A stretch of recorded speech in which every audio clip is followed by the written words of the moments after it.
अस्सलाम वालेकुम class. Last lecture में हमने सीक्वेंस को डिस्कस किया था। आज हम ऑटोमेटिक प्रोग्रेशन की बात करेंगे। ये प्रोग्रेशन का जो मीनिंग होता है उसको भी सीक्वेंस ही कहते हैं। इसका एक दूसरा नाम है जिसको हम प्रोग्रेशन कहते हैं। ठीक है, दैट मीन्स ऑटोमेटिक सीक्वेंस की बात करेंगे हम। ओके, आपने कुछ सीक्वेंस ऐसी नोटिस किया लास्ट लेक्चर में कि हमने पहले हम 3 से मल्टीप्लाई कर रहे हैं, फिर 4 से, फिर 5 से। कोई एक फिक्स चीज नहीं है कि हमें पीछे वाली टर्म को हम एक फिक्स नंबर से मल्टीप्लाई या डिवाइड करें या ऐड या सब्ट्रैक्ट करें कि आगे वाली चीज आ जाए। कुछ भी फिक्स नहीं था यहाँ पे। ऐसे ही है।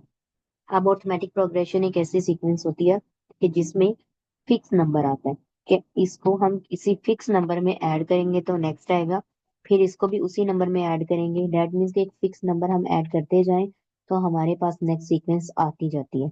तो सारी सीक्वेंसेस ऑटोमेटिक सीक्वेंसेस नहीं होती, सिर्फ वो वाली ही होती हैं जिसमें एक फिक्स नंबर ऐड होता है। फॉर एग्जाम्पल, ये वाली सीक्वेंस भी हमने लास्ट लेक्चर में देखी थी और ये चलती जा रही है।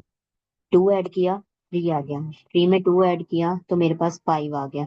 सिमिलरली दोबारा फिर हम 2 ऐड करेंगे तो मेरे पास 7 आ जाएगा, फिर 2 ऐड करेंगे तो 9 आ जाएगा। डेट मीन्स कि एक फिक्स नंबर जो है वो हर नेक्स्ट पिछली टर्म में ऐड हो रहा है तो अगली टर्म आ रही है। इस तरह की सीक्वेंस को हम कहते हैं एपी, ऑटोमेटिक प्रोग्रेशन। ठीक है। अब ये जो फिक्स नंबर है ना, ये जो फिक्स 2 ऐड हो रहा है इसको हम कहते हैं डी। इसका नाम है कॉमन डिफरेंस। इसका नाम डी आपने याद रखना है। ठीक है। और एन तो आपको पता ही है। एन क्या था हमारे पास? अगर तो एन जो है वो नंबर ऑफ टर्म्स को शो करता है। अगर A1 है तो फर्स्ट टर्म है, A2 है तो सेकंड टर्म है, तो एन मीन्स के this is number of terms. ये दो बातें होगी। अच्छा, इसी सीक्वेंस को जरा दोबारा गौर से देखते हैं। 1 3 5 7 9। This is A1, this is A2, A3, A4 and this is A5। ठीक है। A1 में मैंने 2 ऐड किया तो मेरे पास 2 आ गया। A1 में मैंने 2 ऐड किया तो मेरे पास A2 आ गया। उसके बाद A2 में मैंने 2 ऐड किया तो मेरे पास क्या आ गया? A3 आ गया। हर पिछली टर्म में ऐड हो रहा है ना, फिक्स डी, तो A4 आ गया। A4 में मैंने 2 ऐड किया तो मेरे पास A5 आ गया। And up to so on, ये चलती जा रही है सीक्वेंस ऐसे। ठीक है। इसको आप एक और तरह से भी तो देख सकते हैं। अगर मैं, ओके, A1 तो फिक्स है, A2 कैसे आ रहा है? A1 में 2 ऐड करने से। अब अगर हमें चाहिए A3, A3 को मैं A1 से ही देखना चाह रही हूँ। A3 कैसे आ रहा है? A1 में 4 ऐड करने से आ रहा है। और A4 कैसे आ रहा है? A1 में मैं क्या ऐड करूं कि मेरे पास 4 आ रहा है? 6 ऐड कर दूं ना। 6 ऐड करूंगी तो 7 आ जाएगा ना। A5 कैसे आ रहा है? A5 मीन्स के A1 में मैं क्या ऐड करूं कि मेरे पास 8 ऐड करूं तो A5 आ रहा है। ठीक है। अब इसको हम कैसे लिख सकते हैं? ये अभी मैं लिखूंगी तो आपको समझ आ जाएगी। A1 में मैंने डी ऐड किया, राइट। डी को मैं कह रही हूँ कि दिस इज इक्वल्स टू 2। ठीक है। A1 में मैंने 2 टाइम्स डी ऐड किया, फिर A1 में मैंने 3 टाइम्स डी ऐड किया, सिमिलरली 4 टाइम्स डी ऐड किया। दैट मीन्स कि आप इस सीक्वेंस को दो तरह से देख सकते हैं। एक सिंपल वे क्या है कि अगर मुझे A1 A2 चाहिए तो मैं पहली टर्म में डी ऐड करूंगी। फिर अगर मुझे 3 चाहिए तो मैं दूसरी टर्म में डी ऐड करती जाऊं। और अगर मुझे तीसरी चाहिए तो मैं, ओके, चौथी चाहिए, तीसरी तो हो गई, थर्ड टर्म में डी ऐड करूंगी। मतलब पिछली टर्म में डी ऐड करूंगी तो अगली टर्म आ जाएगी। और एक दूसरा वे क्या है? दूसरा वे ये है कि पहली टर्म में ही एक दफा ऐड कर दो तो दूसरी, पहली टर्म में 2 दफा ऐड कर दो तो तीसरी, पहली टर्म में ही 3 दफा ऐड कर दूं तो तीसरी। डेट मीन्स अगर मुझे पहली टर्म भी दी हो और सिर्फ डी भी दिया हो ना, मैं तब भी सारी की सारी टर्म्स निकाल सकती हूँ। ऐसे ही है। यहाँ तो आप हर पिछली टर्म में डी ऐड करें, बात एक ही है। पिछली टर्म में डी ऐड करें तब भी वही नंबर आएगा। यहाँ फर्स्ट वाली टर्म में एक दफा डी, फिर 2 दफा, 3 दफा, 4 दफा ऐड करते जाएं फिर भी वही नंबर आएगा, राइट। ये सिर्फ अरिथमेटिक प्रोग्रेशन में होता है, सिंपल हर प्रोग्रेशन में ये बात नहीं होती। ठीक है। ओके, ये दो बातें आपने याद करनी। उसके बाद पीछे हमने कुछ ऐसे इक्वेशन देखी है, सीक्वेंसेस कि हमें एक सीक्वेंस गिवन है, हमें ये कहा गया कि इसकी ये 100 वाली टर्म फाइंड करो। चलो, पीछे तो A7 तक था, लेकिन अगर हमें ये कहा जाता है कि A100 फाइंड करो, हम क्या करते? हम वो डोंकी वर्क करते, एक एक एक एक फाइंड करते जाते और फिर हमें ये 100 तक आते। तो यहाँ आपने थोड़ा सा स्मार्ट वर्क करना है। अगर आपको मैं nth टर्म दे दूं, ए एन अगर आपको पता हो, तो ये ज्यादा इजी नहीं है आपके लिए 100 फाइंड करना। आप क्या करेंगे, एन की जगह 100 पुट कर देंगे, जहां जहां एन होगा 100 आ जाएगा।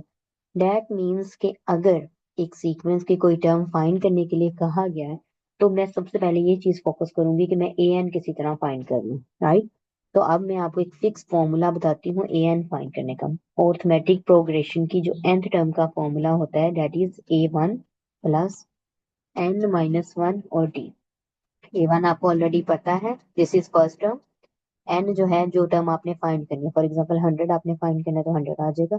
और डी क्या है, डी भी आपको पता है, कॉमन डिफरेंस है, ठीक है। और कॉमन डिफरेंस कैसे निकलेगा, अगर मैं 3 में से 1 माइनस करूँ 2, 5 में से 3 माइनस करूँ 2, 7 में से 5 माइनस करूँ 2, डेट मीन्स कि हर अगली टर्म में से अगर मैं पिछली टर्म माइनस कर रही हूँ, ए टू में से ए वन माइनस करूँ, ए थ्री में से ए टू माइनस करूँ, फिक्स आ रहा है ना, डी डी ही आएगा। कोई भी टर्म आप अगली में से पिछली माइनस करें, दो कंसेक्टिव को माइनस करना है। कंसेक्टिव का मतलब पता है आपको, हर अगली टर्म में से मैं ये पिछली टर्म माइनस कर दी, तो मेरे पास आ गया डी, ठीक है।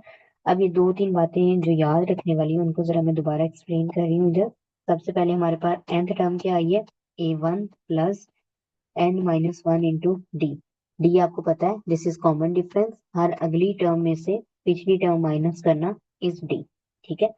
अब जब भी आपको ये कहा जाएगा कि कोई एपी है, तो आपके जहन में ये फार्मूला आना चाहिए सबसे पहले। अगर वो एपी है तो उसकी nth टर्म ऐसे फाइंड की जा सकती है, राइट।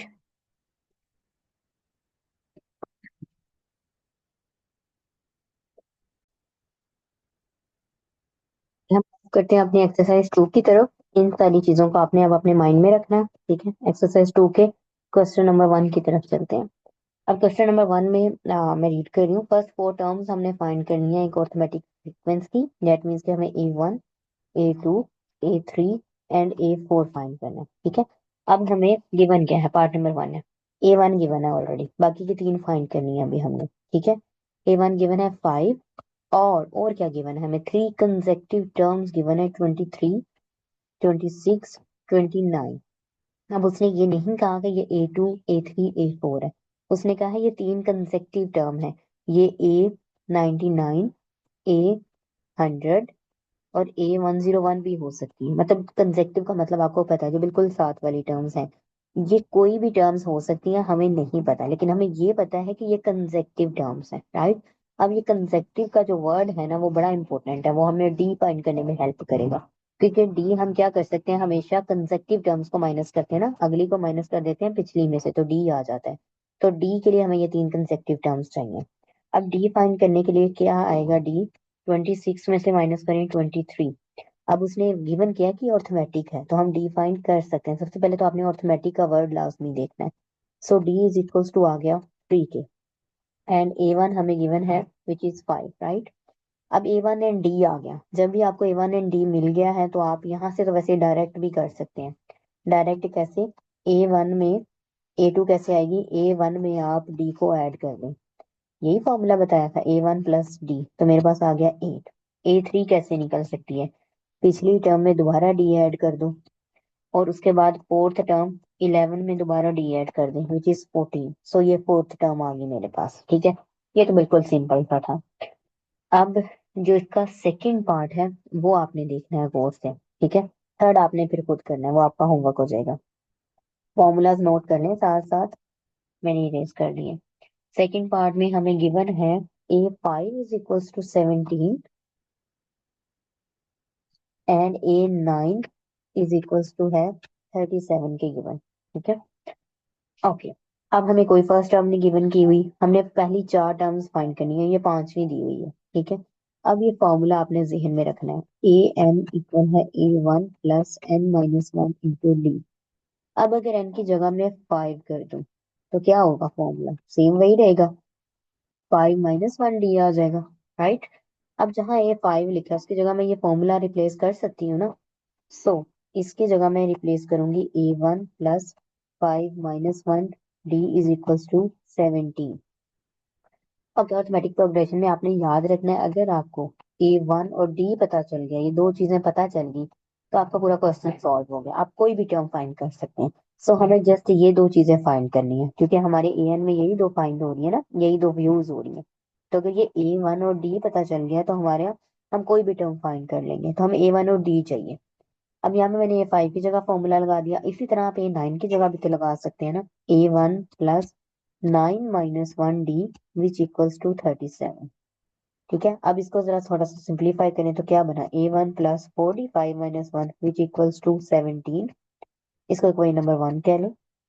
सिमिलरली A1 प्लस ये कितना हो गया 8D which is equals to 37, this is equation number 2। अब 1 और 2 को जरा गौर से देखें। यहाँ भी आपके पास A1 है और D वाली एक टर्म है, यहाँ भी एक A1 है और D। इसका मतलब है कि आप इसको साइमल्टेनियसली सॉल्व कर सकते हैं।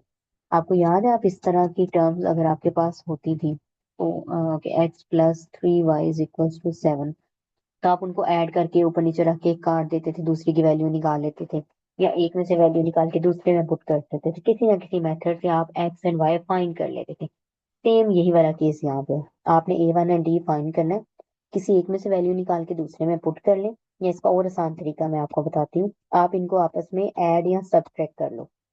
अगर मैं इनको आपस में सब्ट्रैक्ट कर लेती हूँ, A1 कट जाएगा, साइन चेंज हो गया ना सब्ट्रैक्शन में, ये कट गया, तो मेरे पास क्या बचा, 8 में से 4 निकले तो 4, और वो भी माइनस के, बड़ी के साथ माइनस है ना।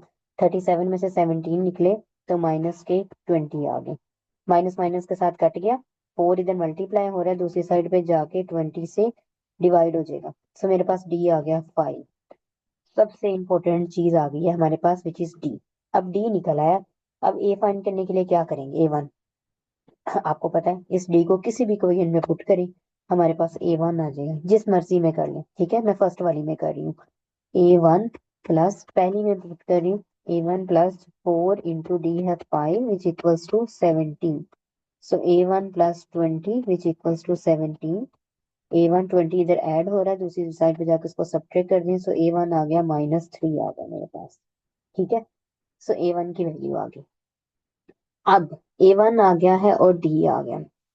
ठीक है, अभी तक हमने सिर्फ दो चीजें फाइंड की हैं, which is A1 and D। इनको याद रखना, A1 की वैल्यू है -3 एंड D है 5। A1 की वैल्यू है -3 and D is equal to है 5। A1 मिल गया, A2 कैसे मिलेगा, A1 में D ऐड कर दो, सो -3 में ऐड कर दें 5 विच गिव्स अस 2। A3 कैसे आएगा, पहली चार टर्म्स फाइंड करनी थी ना आपने। A2 में D ऐड कर दो, सो 2 में ऐड कर दो, D है 5 विच गिव्स मी 7। A4 कैसे आना था, A3 में आपने D को ऐड कर देना था, 7 प्लस 5 विच गिव्स मी 12। सो ये चार टर्म्स आगे जो हमने फाइंड करनी थी। Got it. तो इस क्वेश्चन से हमने क्या सीखा कि सबसे इंपॉर्टेंट चीज क्या है, A1 है एंड D है। तो अगर आपके पास कोई भी इस तरह की कोई टर्म दी है, तो उसके ऊपर हम इस तरह वाला अपना फॉर्मूला लगा सकते हैं। ठीक है, फॉर्मूला लगा के आराम से वहां पे वैल्यूज A1 और D की निकाल सकते हैं।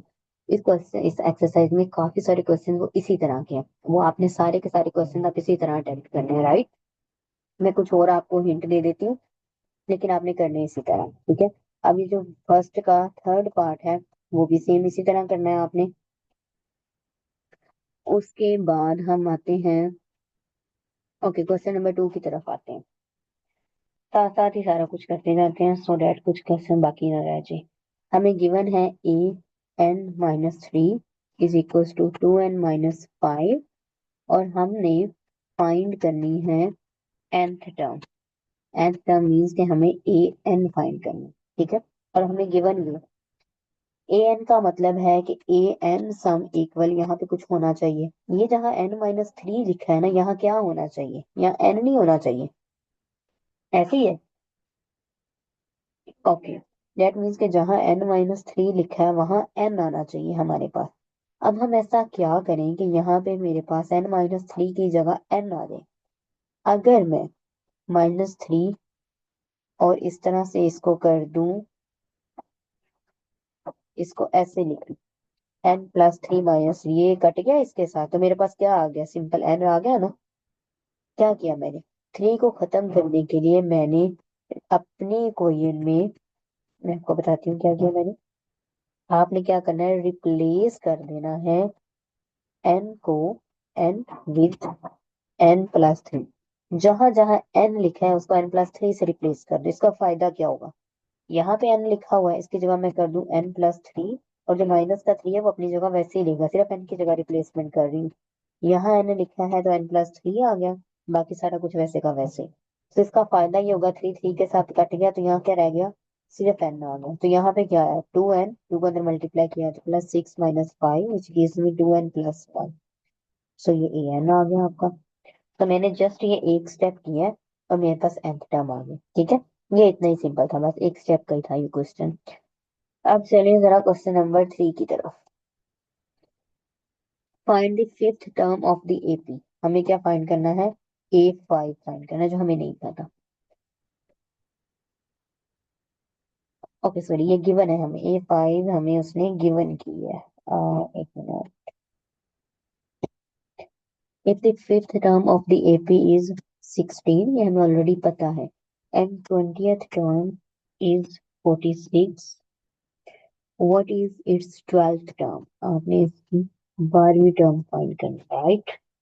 A5 पता है हमें, A20 पता है, I12 फाइंड करना है।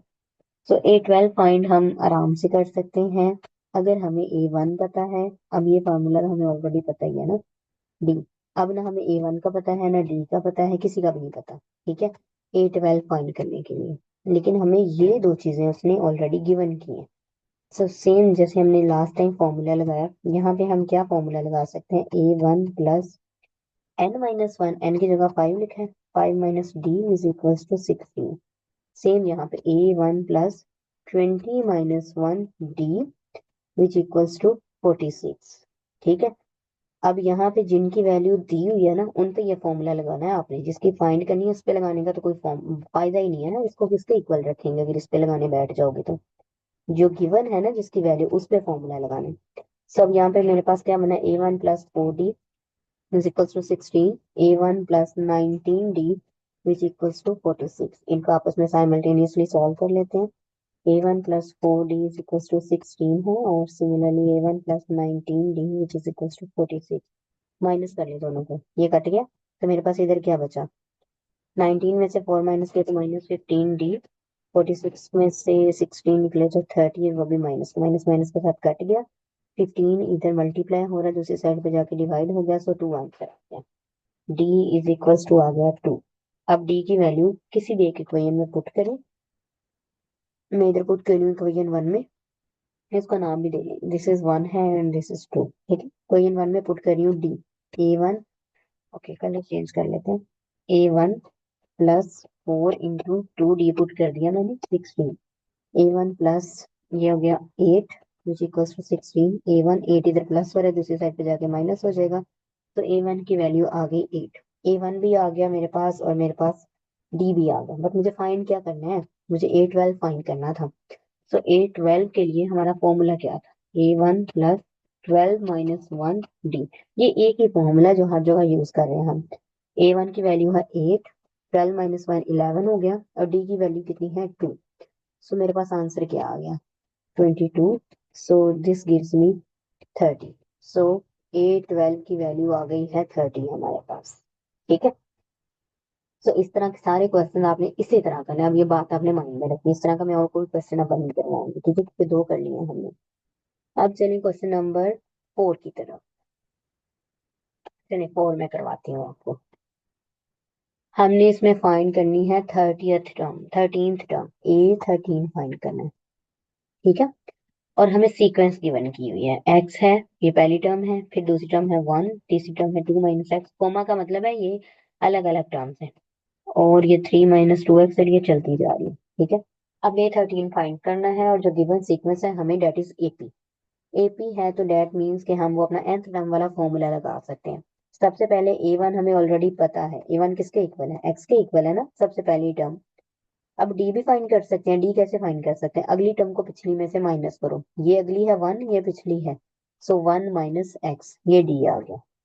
ये दोनों चीजें आ गई मेरे पास, पहली भी आ गई और नेक्स्ट वाली भी आ गई। ठीक है, मुझे A13 फाइंड करना है। A13 का फॉर्मूला क्या है, A1 + 13 - 1 इंटू डी। सो A1 प्लस, पहले मैं इसको सिंप्लीफाई करूँ, 12d आ गया। A1 की वैल्यू पुट करें which is x, 12 into D की वैल्यू क्या, 1 माइनस एक्स। सिंप्लीफाई कर लें, एक्स प्लस 12 को अंदर मल्टीप्लाई किया, 12 माइनस एक्स से हुआ तो माइनस 12 एक्स आ गया। ठीक है, इन दोनों को ऐड किया, 12 में से एक निकला तो मेरे पास 11 एक्स प्लस 12 आ गया, which gives me A13। So that's it, आपने जस्ट A13 की वैल्यू निकालनी थी।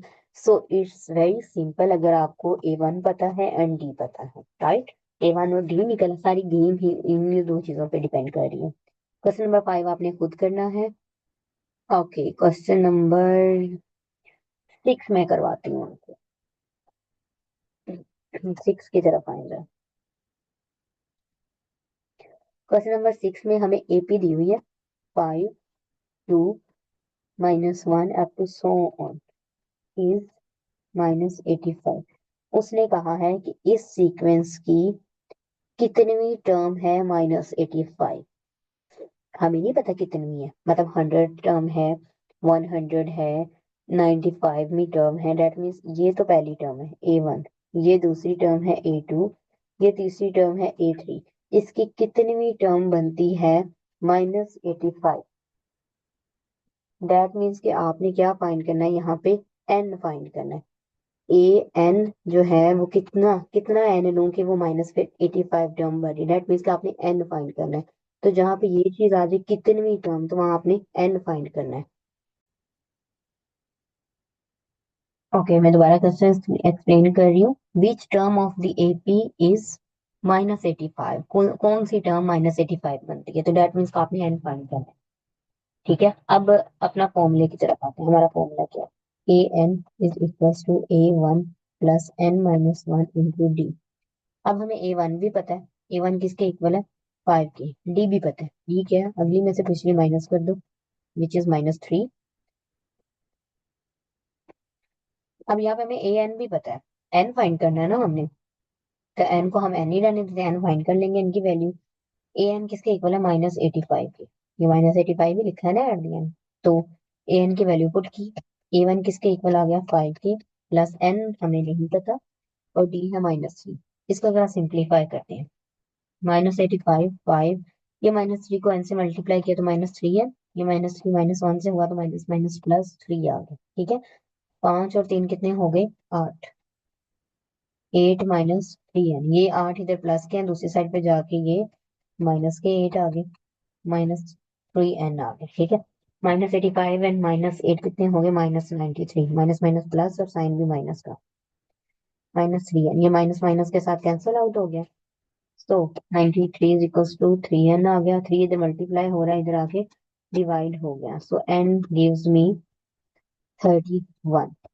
सो 31th टर्म है -85, दैट मीन्स के A31 है -85। ठीक है, तो हमने एन ही फाइंड करना था। ओके, यहाँ पे एक बात जो आपने ध्यान में रखनी है, डेट इज कि ये जो एन है ना, ये पॉजिटिव होना चाहिए। मैंने आपको कभी ये कहा है कि A-1 है equal to something, that means कि यहाँ पे जितने भी नंबर हैं वो पॉजिटिव टर्म है। अगर फर्स्ट टर्म है, सेकंड टर्म है, थर्ड टर्म है, कभी ये हो सकता है कि माइनस टाइम्स भी कोई चीज है, जैसे एक इंसान है, वो है या नहीं है, माइनस टाइम्स तो नहीं ना हो सकता। सो दैट मीन्स कि यहाँ पे ये जो एन है ना, ये हमेशा पॉजिटिव नंबर होगा, जीरो भी नहीं हो सकता, हमेशा पॉजिटिव नंबर, 1 2 से लेके अप टू सो कोई भी नंबर लेकिन पॉजिटिव होगा। तो अगर यहाँ पे एन की वैल्यू नेगेटिव आ जाती ना, तो उसको हम कंसीडर नहीं करेंगे। ठीक है, सिर्फ पॉजिटिव वाली वैल्यू को कंसीडर करेंगे। ओके, सेम इसी तरह क्वेश्चन नंबर 7 एंड 8 जो है ना, वो बिल्कुल इसी पैटर्न पे हैं। उसके बाद हम चलते हैं अपने क्वेश्चन नंबर 9 की तरफ। ओके, 9 भी इंतहाई आसान है, चलिए मैं एक्सप्लेन कर देती हूँ एक दफा। Question number 9, if the nth term of the AP is 3n-1 find the AP. हमें ए एन दिया हुआ है, 3n-1, आपने एपी फाइंड करनी है। सो एपी कैसे फाइंड करें, एन की जगह 1 रखें, A1 आ गया, 2 रखें, 2 आ गया, 3 रखें, 3 आ गया, 4 रखें, 4 आ गया। सो जो भी इनके आंसर आते हैं उनको ऐसे लिख दें, A2, A3, A4। एपी का क्या मतलब है, आपने सीक्वेंस फाइंड करनी है ना, तो A1 उसके पास 4 टर्म्स फाइंड करें, बाकी सीक्वेंस ऐसे लिख दें। सो ये एपी आ गया। ठीक है, ओके। क्वेश्चन नंबर है 10। 10 में अब ये बताना है कि ये जो गिवन टर्म्स हैं, डिटर्मिन वेदर -19 जो है वो टर्म है हमारी एपी की या नहीं है? ओके, ये लास्ट क्वेश्चन है आज के लेक्चर का, बाकी हम नेक्स्ट लेक्चर में डिस्कस करेंगे। ठीक है। डिटर्मिन वेदर, ये जो, ओके, टू वाला करवाती हूँ मैं सेकंड पार्ट। हमने ये बताना है टू जो है are the terms of an AP 17, 13, 19, अब तो सोनो चलती जा रही है। हमने ये बताना है ये जो टू है ना, ये हमारी एपी की टर्म है या नहीं है। अब ये हमें वैसे तो नहीं पता चल सकता, तो हम कैसे फाइंड करेंगे? आप एज्यूम करें ये जो गिवन टू है this is a n, this is a one, क्योंकि वो फर्स्ट टर्म है। डी कैसे निकलेगा? 13 minus obviously 17, so d is equals to आ गया 13 माइनस 17 माइनस 4 आ गया। ठीक है। ए वन जो है वो 17 के इक्वल गिवन है। अब आप ये देखें ये सीक्वेंस कम हो रही है, पहले 17 था फिर 13 फिर 9, इसका मतलब ये कम होती होती होती होती यहाँ कहीं टू पड़ा हुआ है। तो हमें ये देखना है कि ये टू इसमें है भी कि नहीं, ये टू यहाँ पड़ा भी है कि नहीं। तो उसको हम ए एन एज्यूम कर लेते हैं। तो अगर एन की वैल्यू एक पॉजिटिव नंबर आती है तो फिर तो वो इसमें पड़ा है, लेकिन अगर नेगेटिव वैल्यू आती है फिर तो नहीं है ना इसमें, क्योंकि नेगेटिव नंबर तो नहीं हो सकता एन। तो अब एन की वैल्यू सिर्फ चेक करनी है, अगर तो वो पॉजिटिव है तो ये इधर पड़ा है, टू इस सीक्वेंस में है, और अगर नेगेटिव आती है तो सीक्वेंस में नहीं है। तो अपना फॉर्मूला लगाते हैं which is a n is equals to a one plus n minus one into d. A one की वैल्यू पुट की, ए एन की सॉरी ए वन की वैल्यू पुट की, एन की हमें नहीं पता, डी की है -4। -4 को अंदर मल्टीप्लाई करें, 17 -4 एन हो गया, माइनस माइनस प्लस ये 4, ये 2 आ गया। सो 2 इज इक्वल टू 17 प्लस 4 कितने हो गए हमारे पास? 21।